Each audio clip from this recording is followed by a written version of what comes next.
Hey, everybody, what the fuck is going on? So I started selling tickets to my tour. It launched, all that jazz, and we added a bunch of second shows. We're adding a second show to Denver tomorrow. We added San Diego, Seattle, Detroit. Where else? I forget. A bunch of other places. But the whole list of them is listed, of all the shows, at joerogan.net/tour. Oh, Washington, D.C., whatever. Bunch of places. joerogan.net/tour. And again, tomorrow from 10 a.m., tomorrow, which is Wednesday the 24th, from 10 a.m. to 10 p.m., there's pre-sale tickets available for Denver. The whole ticket sale thing gets real weird, folks, because scalpers buy them. I know how it goes. I don't know what the fuck you do to stop that from happening. I don't know if it's possible, but so that's the pre-sale, and the password will be comedy. The link will be up on my Twitter, Facebook, all that jazz. Okay. This episode of the podcast is brought to you by Squarespace, which is an awesome way for you to build a fantastic professional website, a real professional website, not like a shitty one that can kind of pass, but one that looks like it was designed by some huge firm. You can do it with Squarespace, and you do it easy. Even if you don't have any computer knowledge, if you can move files around on a computer, if you can attach a photo to an email, you can make a gorgeous, professional-looking website with a free online store. Each website comes with a free domain name if you sign up for a year of Squarespace. And it'll look great on everything. It'll look great on an Android phone, a Windows computer, a Mac, iPhone, all that shit. Beautiful, award-winning designer templates, and they have award-winning 24/7 customer support. You can't go wrong. Squarespace is used by a wide range of creatives, businesses, musicians, designers, artists, restaurants, comedians, DougStanhope.com, DuncanTrussell.com. I could keep going on, but try it yourself. You will be impressed. For a free trial and 10% off your first purchase, visit squarespace.com/Joe. We're also brought to you by me all-time favorite underwear, Me Undies. Ooh, designed in L.A. Is that important? I don't know. Some people maybe if they don't live in L.A. People in L.A. what do I give a fuck where it's designed, man? But every pair of Me Undies is made with micromodal, which is a fabric that's 3 times softer than cotton. Their soft, stretchy undies come in ever-changing designs and patterns, and no matter what your style, they've got something for you. And Me Undies believes in people feeling good and being themselves, which is why Me Undies is putting their money where their underwear is during Pride Month. For every pair of special edition Celebrate undies you buy during Pride Month, Me Undies will donate $1 to the Los Angeles LGBT Center, which is lesbians, gay, bisexual, and transgender. A lot of people still don't know what the fuck that means. LGBT. But you can get crazier and add A's and pluses and numbers and stuff. But it's another reason, if you needed another reason to try Me Undies. They're offering 20% off your first pair and a satisfaction guarantee that you'll love them or your money back. Just visit meundies.com/Rogan. Head to MeUndies today and pick up a pair of special edition Celebrate undies, and you'll not only get a discount on some awesome undies, but you'll be donating to an amazing cause. So meundies.com/Rogan. All right. My guest today is Michael Malice. He is a hilarious and very smart man who wrote Dear Reader, which is an unauthorized autobiography of Kim Jong-il. And we got into some really interesting stuff, not just about North Korea, but about weird fish and life and what kind of pants he likes. It was fun. I really enjoyed it. I really enjoyed talking to him. So give it up for Michael Malice. Joe Rogan Podcast, check it out. The Joe Rogan Experience. Train by day, Joe Rogan Podcast by night, all day.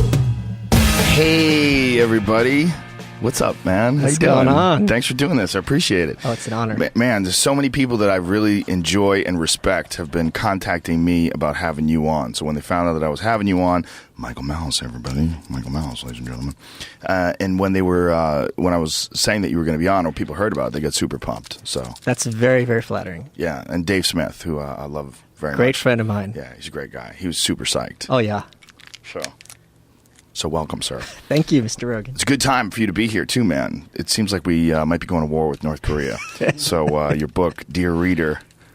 Do I hold it up? Yeah, it's probably an important book for people that are like, what exactly is going on over there? Well, that's why I wrote it, so that because everything you read in the press is crap. Really? Everything? Pretty much, yeah. What are they getting wrong? They're getting wrong that there was an article like, a couple of years ago. So the example I always use, where you had all these women marching in Pyongyang, the capital city, and the headline said Kim Jong-un's mini-skirted robot army. You know, and how they are all, like they're all brainwashed and robots. It's like they're all hostages. If someone puts a gun to your mom's head, you're going to march. Yeah. If someone puts a gun to your kid's head, you're going to do what you need to do to get that kid food. These are human beings who are in prison. And of course they're going to do crazy, silly things, wouldn't you? Right, of course. Yeah. And the press is like, ha, and it's also like they believe this silly shit.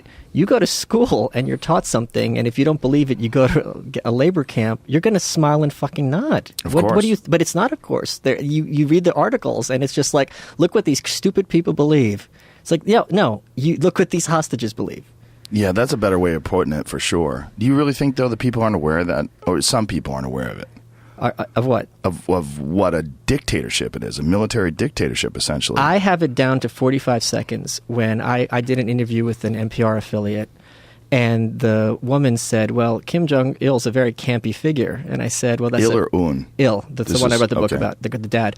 And she goes, he's a very campy figure. I go, well, that's a very unfortunate choice of words. And she wanted to kill herself because it's a pun on concentration camps, Yeah. So, I mean, if you look at like the interview, which got it right, because they said he's an evil killer, but you look at Team America, and they look at him as this clown figure. And I always say the Joker from Batman's a clown, but you're not looking at all the bodies behind him. So, yeah, he's silly and a buffoon, but this buffoon has millions of corpses to his name, and you think it's wacky that they're marching in a parade? Well, yeah. I mean, in Team America's defense, though, that's what those guys do. I mean, that's what they did with Saddam Hussein. Remember, they made him the gay lover to Satan. No, of course. But what I'm saying is, I think a lot of people I'm talking about the press specifically. Right. They take they take a lot of North Korea at face value. So why I wrote the book is so like you can understand what the hell's going on there, because it's all smoke and mirrors with them. Well, it is one of the most public and one of the most visible military dictatorships. Right. It's still viable. Yes. In 2017, which is really, it's kind of shocking that when you can walk down the street in Los Angeles and go to Starbucks and get a coffee and everything's free, and people, there's billboards protesting this and people talking about that, and there's this certain amount of freedom that we just completely take for granted. We think, well, this is what life is like in 2017. Right. Sure it is in Los Angeles. Right. But in North Korea, you might as well be living 1,000 years ago. Actually, what's funny is different people are living at different times. When I landed on the plane, there was an army guy who stopped a rich lady. And he was like from the 50s and she was from the 80s in their clothes. So they have different time periods overlapping there. So how so? Like, explain. So basically, he's in 50s Russian gear, like the soldier. And he stops. Russian gear? Yeah, because they're Soviets. Their origin's Soviet, right? So they really wear like Russian it's that Russian issue? Or? That Russian style. It's like green and they've got the gold, but it looks cheap. You know what I mean? That fabric. If you saw it, it doesn't look contemporary. Okay. The cut, I don't know what it is, but something about the eye. You just look at it, you're like, this is communist era stuff. And he stops her at the airport and it's obviously like, papers, please. And this was within 10 minutes of me being in the Capitol. And she rolls her eyes at him, which I was like shocked. And she's on her cell phone. And she's like, ugh, and she digs through her purse, shows him something, and he nods and she keeps going. Because what's happening now is wealthy people in North Korea can run the government and run their way around the law, which is great. As long as they run afoul of Kim Jong-un. Correct. Right. Correct. But in which case they just get killed. Depending, but yeah. So when you're in power, like the laws don't apply to you. It's not that everyone's scared of the cops. It's when you're rich, they're having a huge black market. You can bribe your way out of anything. So how do people get rich in a communist dictatorship? So what happened in the 90s when Kim Jong-il chose to have a famine and chose to have millions of people starve rather than lose his hold on power, they started looking the other way in all these little markets that popped up, little black markets, because the government wasn't providing food anymore. So people would go to China and trade stuff and come back and, they'd get rice and so on and so forth. So these markets are now the backbone in many ways of the North Korean economy. And yeah, the cops can come and hassle you, but you got to bribe that cop. But it just basically works out to a tax.